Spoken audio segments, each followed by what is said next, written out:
you continue to work with a manager or coach not because of what he achieves in one season, but because you trust him. The way I look at it, you can win a trophy, but at the same time, the club might not be happy to stay with you. In that case, they might consider it's right to send the coach away. At the same time, you can trust in a coach and his work and continue with him, even if you don't win, and try to build something important. There's more. There are two ways. There is a stupid way and an intelligent way. Wait, there's more. There's more. Because he also goes on to talk about the transfers. There isn't more. That's it? I thought there was more. Oh, all right. Obviously not. Hey, that's enough, by the way. Goodness me. This is... Gab, he just seems to want to get sacked. I think he's got the look of somebody who's kind of daring them, but I think until he goes, he's going to go out there and he's going to do the absolute best that he can. And, I had the opportunity to speak to some people at the club and, in training sessions and whatever else, from their perspective, it's very much full steam ahead.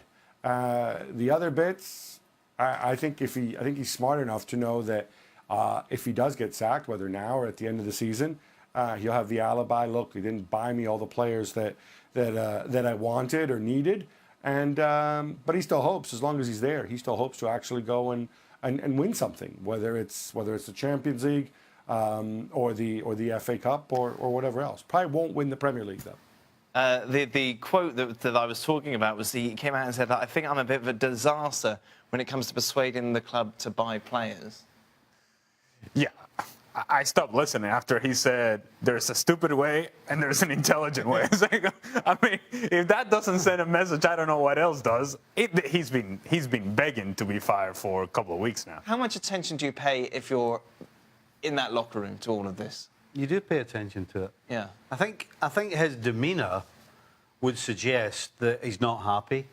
And I know Gab says that, he says he knows Conte, and having known him, he knows he's going to do his best. The problem is, as a coach, when you either think your time's up or you know it's up and you're not getting a response from the players, you may think you're giving your best, but you're actually not.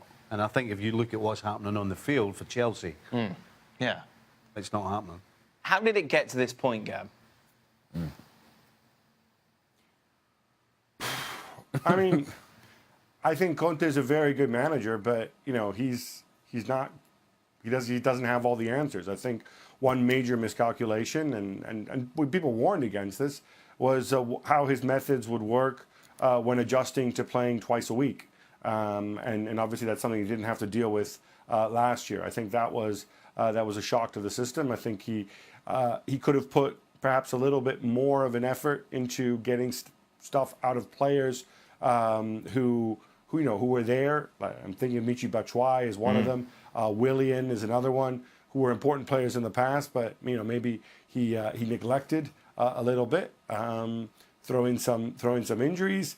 Throw in some second season syndrome. Throw in the fact too that this season, Liverpool have kicked it up a notch. Yep. Tottenham are still strong. United are stronger.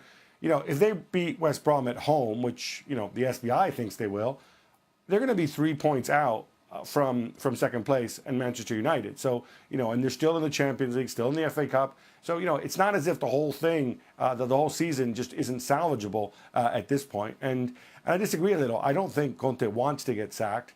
I think he wants to go and he wants to win a trophy or go out there and be able to sell this line that he did very, very well and he could have done even better if they had bought all the players that he wanted them to buy.